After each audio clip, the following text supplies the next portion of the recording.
తెలంగాణ, జై ఎర్రవల్లి. ఎర్రవల్లి గ్రామస్తులకు తండావాసులకు ఇట్లా ఇట్లా సెటిల్ అయిపోండి, అక్కడ కూర్చో.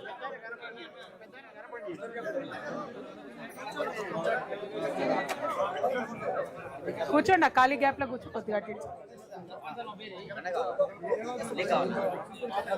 ఎర్రవల్లి గ్రామస్తులకు తండావాసులకు అదేవిధంగా జాగృతి నాయకులకు, గోకారం నుండి నాతో పాటు విచ్చేసినటువంటి ఎంపీటీసీ గారికి, సర్పంచ్లకు, ఇక్కడ ఉన్నటువంటి నాయకులకు, ప్రతి ఒక్కరికి, పత్రికా మిత్రులకు పేరు పేరున హృదయపూర్వకంగా నమస్కారాలు తెలియజేస్తా ఉన్నాను. జై తెలంగాణ. ఇవాళ తెలంగాణ రాష్ట్రం ఏర్పడ్డ తర్వాత ఖచ్చితంగా కృష్ణా నది జలాలను, గోదావరి నది జలాలను మన బీళ్లకు మళ్లించాలనే ఉద్దేశంతో అనేక కార్యక్రమాలు, అనేక ప్రాజెక్టులు తీసుకోవడం జరిగింది. అందులో కొన్ని పనులు జరిగినాయి, కొన్ని జరగలేదు. ముఖ్యంగా ఉమ్మడి మహబూబ్ నగర్ జిల్లాలో ఏదైతే కృష్ణా నది ఉందో దాంతో దాదాపు 25 లక్షల ఎకరాల వరకు కూడా నీళ్ళు ఇచ్చుకోవచ్చు. అంతకుముందు ఉమ్మడి ఆంధ్రప్రదేశ్లో చేపట్టినటువంటి అనేక చిన్న చిన్న ప్రాజెక్టులు, పెండింగ్ ప్రాజెక్టులను ఏవైతే మనం చెప్తా ఉన్నామో వాటిని బాగు చేసుకుంటే కూడా చాలా పెద్ద ఎత్తున నీళ్ళు వచ్చాయి. కానీ అవి కూడా సగం సగమే అయినాయి. కృష్ణా మీద చేపట్టినటువంటి పాలమూరు రంగారెడ్డి ప్రాజెక్టు కూడా ఇంకా సంపూర్ణంగా ఎక్కడ కూడా ఒక ఎకరానికి కూడా నీళ్ళు ఇచ్చే పరిస్థితి లేదు. ఇటువంటి సందర్భంలో మరి పాలమూరు జిల్లా ప్రజలందరూ కూడా ఇంకా నిజాలు మాట్లాడుకోవాలంటే వలసలు తగ్గలేదు, ఇంకా ఇబ్బందులు కొన్ని ఉన్నాయి. అవన్నీ పోవాలంటే మాత్రం కృష్ణా నీళ్లు ఖచ్చితంగా వాడుకోవాల్సిందే. అయితే ఈ డిండి లిఫ్ట్ ఇరిగేషన్ స్కీమ్ ఏదైతే ఉందో, ఈ డిండి ప్రాంతం నల్గొండలో ఉన్నటువంటి ఆ ప్రాంతంలో కూడా ఫ్లోరోసిస్ ఉంది, ప్రజలు ఇబ్బందులు పడుతున్నారు. ఎన్నో ఏళ్ల నుంచి నీళ్లు లేనటువంటి మాట వాస్తవమే. అయినప్పటికీ ఇప్పుడు ఈ మొత్తం డిండి ప్రాజెక్టులో ప్రత్యేకించి మనం ఎర్రవల్లి గురించి, గోకారం గురించి మాట్లాడుకున్నట్టయితే ఈ లింక్ ఏదైతే ఉందో, ఈ చెరువు మనకు ముంపులో పోయేటటువంటిది మన గోకారం వాళ్ళది 900 ఎకరాలు, మన ఎర్రవల్లి వాళ్ళది 600 ఎకరాలు.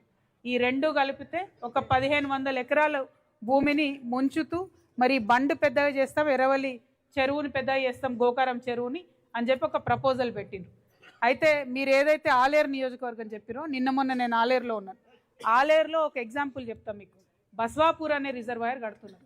ఆ బస్వాపూర్ రిజర్వాయర్లో 5000 ఎకరాల భూమి పోతే 1,80,000 మందికి ఎకరాలకు నీళ్ళు వచ్చింది.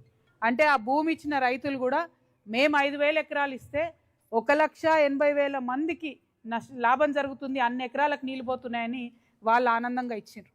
కానీ ఇక్కడ పరిస్థితి ఏంటంటే 1,500 ఎకరాలు మనం ఇచ్చినా కూడా అదనంగా మనకు వచ్చే ఆయకట్టు ఏంటంటే కేవలం 2,000 ఎకరాలు. అంటే 1,500 ఎకరాలు ఇస్తే కనీసం దానికో 10 20 ఏమన్నా మంచిగా అవుతుంది. మనం ఒక్కరని నష్టపోతే ఇంకొక 20,000 మంది బాగుపడుతున్నారంటే ఎవరమైనా ఒప్పుకుంటాం. కానీ ఇక్కడ పరిస్థితి అట్లా లేదు. ఇక్కడ భూమి పోయినా, ఈ తండా పోయినా, ఎర్రవల్లి తండా పోయినా కూడా వచ్చేటటువంటి లాభం కేవలం పాక్షికంగా ఉంది, నామమాత్రంగానే ఉన్నది. ఇక్కడ ఇందాక తమ్ముడు మాట్లాడుతూ చెప్పిండు, ఏదైతే గోకారం చెరువు ఉందో ఆ చెరువు ఆల్రెడీ 800 ఎకరాల చెరువు. దాన్నే కొద్దిగా పెద్ద చేసుకొని బండు స్ట్రెంథన్ చేసుకుంటే ఇప్పుడు ఏదైతే ఇస్తామంటున్నారో వాటన్నిటికీ కూడా మా పొలాలన్నిటికీ నీళ్ళు ఇచ్చే ఆస్కారం ఉంది. అది ఉందని పదే 8 ఏళ్ల నుంచి మొత్తుకుంటున్నా, అప్పుడు బీఆర్ఎస్ అయినా ఇప్పుడు కాంగ్రెస్ అయినా కూడా చెవిటోడి మీద శంఖం ముందిరేటే మన పరిస్థితి అవుతుంది తప్పితే ఎప్పుడు కూడా విన్నటువంటి దాఖలాలు లేవు. కాబట్టి మీరు తీసుకున్నటువంటి నిర్ణయం అత్యంత ప్రజాస్వామ్యబద్ధంగా. నాకు నిన్న తమ్ముడు గణేష్ చెప్తుండే, అక్క వాళ్ళు పాపం ఎలక్షన్లు బాయ్కాట్ చేసి, నేను ఆశ్చర్యపోయినా. నిజంగానే ఎవరు ఓట్లేదా, అసలు ఎలక్షనే పెట్టలేదా అంటే ఎలక్షన్ బాయ్కాట్ చేసిన. కానీ ఎంత దారుణం అంటే ఎలక్షన్ బాయ్కాట్ చేస్తే కనీసం ఎమ్మెల్యే గారో, ప్రభుత్వమో, ఎలక్షన్ కమిషన్ ఆఫీసర్లో ఎవ్వరు కూడా ఊరికొచ్చి పలకరించలేదంటే ఎంత అన్యాయం ఇది. అంటే ఒక ఓటు మనకు ఉంది అని అంటే నేను ఒక మనిషి కింద లెక్క ఈ దేశంలో. మరి ఇంతమంది ఓట్లు ఉన్నారు, ఇంతమంది ఎలక్షన్ బాయ్కాట్ చేసినా కూడా ఎలక్షన్ కమిషన్ వచ్చి చూడలేదంటే మరి ఎర్రవల్లోళ్ళు మనుషులు కాదా అని నేను అడుగుతా ఉన్నా. మన ఓట్లు కావా అని నేను అడుగుతా ఉన్నా. మరి ఈ ప్రజాస్వామ్యంలో ఓటుకు విలువ లేదంటే ఇక దేనికి విలువ ఉంది అని నేను అడుగుతా ఉన్నా. మరి ఈ విషయం మాత్రం చాలా సీరియస్గా తీసుకుంటా. నేను ఈ విషయం ఇక్కడితో వదిలిపెట్టను. Election commission, state election commission officer రాలేదంటేనే అది చాలా అన్యాయం. సెంట్రల్ ఎలక్షన్ కమిషన్ వరకు కూడా ఈ విషయం తీసుకుపోవాలి. ఎందుకంటే మీరు ఏమన్నారమ్మా, ధర్నా చేసిర్రా, ఎవరైనా డిస్టర్బ్ చేసిర్రా, ఎవరింటి మీద కన్నా పోయినరా, ఏం చేయలే. మీ హక్కుగా మేము ఓటేయమని చెప్పన్నారు. ఇంతకన్నా అందంగా నిరసన ఎట్లా చెప్తారో ఈ ప్రజాస్వామ్యంలో నిజంగా పాలకులు కూడా చెప్పాల్సినటువంటి అవసరం ఉన్నది. అది చేయలేదు, అది మొదట అవమానం. రెండవది మీరు 27 రోజుల నుంచి ఇక్కడ ధర్నా చేస్తున్నా కనీసం ఏ నాయకులు, అది ఏ ప్రతిపక్షం అన్న కావచ్చు, ఎవరన్నా కావచ్చు, వచ్చి చూడకపోవడం ఇంకా అన్యాయం. నేను ఇదే వేదిక నుండి, ఎర్రవల్లి వేదిక నుండి కలెక్టర్ గారిని డిమాండ్ చేస్తూ ఉన్నా. ఇప్పుడు చిన్న జిల్లాలైనవి, నాగర్ కర్నూలు కలెక్టర్ గారికి నేను డిమాండ్ చేస్తూ ఉన్నా, మీరు తక్షణం ఇక్కడికి రాండి, వచ్చి ఇక్కడ మీరు చూడండి, ఈ ప్రజల ఆకాంక్ష ఏందో చూడండి, దీనివల్ల జరుగుతున్నటువంటి నష్టాన్ని గమనించండి అని చెప్పి వారిని డిమాండ్ చేస్తూ ఉన్నా. కలెక్టర్ గారి 1-2 రోజులలో రాకపోతే ఖచ్చితంగా మీరు అందరు అన్నట్టు ఈ ఇష్యూని పెద్ద చేద్దాం. రాష్ట్రంలో ఉన్నటువంటి ఇరిగేషన్ మంత్రి గారినైనా, ముఖ్యమంత్రి గారినైనా అవసరమైతే నిలదీద్దాం, కలుద్దాం, మాట్లాడదాం, ఒప్పించి తప్పకుండా ఈ ట్యాంక్ యొక్క కెపాసిటీని తగ్గిద్దామని చెప్పి నేను మాట్లాడుతా ఉన్నా. ఇవాళ తెలంగాణ జాగృతి జనం బాట పేరుతోని అన్ని జిల్లాలు తిరుగుతున్నాం. ఎర్రవల్లికి రమ్మంటే నేను కొద్దిసేపు ఆలోచించిన, మరి ఇక్కడ రైతులు భూములు ఇవ్వమంటున్నారట, వేరే అన్ని చోట్ల వేలాది మంది రైతులు భూములు ఇచ్చిండ్రు కదా, మరి ఇది న్యాయమైందేనా కాదా అని 1కి 10 సార్లు ఆలోచించిన. ఎందుకంటే మనం ఆడవాళ్ళ మీద మాట్లాడే ముందు ఆలోచించి మాట్లాడతాం. ఇక్కడ మాట్లాడే మాట ఇక్కడితో ఆగదు, అందరికీ మొత్తం తెలంగాణ అంతా వింటూ ఉంటారు ప్రజలు.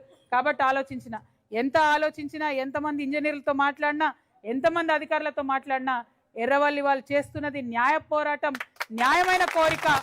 దీనికి మనం మద్దతు ఇవ్వాల్సిందే అని చెప్పిండ్రు కాబట్టే నేను ఇవాళ ఇక్కడికి రావడం జరిగింది. ప్రాజెక్టు కట్టాలి, డిండి కట్టొద్దని నేను అంటలేను, డిండి కట్టేది కట్టాలి, కానీ అనవసరం ముంపు అవసరం లేదు. అనవసరంగా మునిగిపోతున్నటువంటి ఎర్రవల్లి గ్రామాన్ని రక్షించాల్సిందే. దానికి మీ చెల్లిగా, మీ సోదరిగా నా వంతు సహకారం అందిస్తాను. ఇక్కడ ఒక్కరితోనే కాదు, ఇక ముందు మీరు చేసే ఏ ఉద్యమంలో అయినా కూడా నేను భాగస్వామిని అవుతానని చెప్పి మీ అందరికీ తెలియజేస్తూ, మరి సదానందం అన్న కావచ్చు, మిగతా ఇక్కడ ఉన్నటువంటి అనేక మంది మిత్రులు కావచ్చు, అందరం కూడా తెలంగాణ కోసం పిడికిలెత్తి కొట్లాడిన వాళ్ళమే, అందరం కూడా ప్రత్యేక రాష్ట్రం రావాలని కోరుకున్న వాళ్ళమే, ప్రత్యేక రాష్ట్రంలో మన బతుకులు బాగుంటాయని ఆలోచన చేసిన వాళ్ళమే. దానికోసమే పోరాటం చేద్దాం. మనం బాగుండాలి, మన ఊరు బాగుండాలి, మనతో పాటు అందరు బాగుండాలనే ఆలోచనతోనే ముందడుగేద్దాం. ప్రత్యేకించి ఎర్రవల్లి గ్రామస్తులకు, తండావాసులకు మీ చెల్లగా నేను మాట ఇస్తా ఉన్నా. ఈ డిండి ప్రాజెక్టులో మాత్రం మన ఊరు మునగకుండా చూసుకోవడానికి నా శాయశక్తుల నేను ప్రయత్నం చేస్తాను.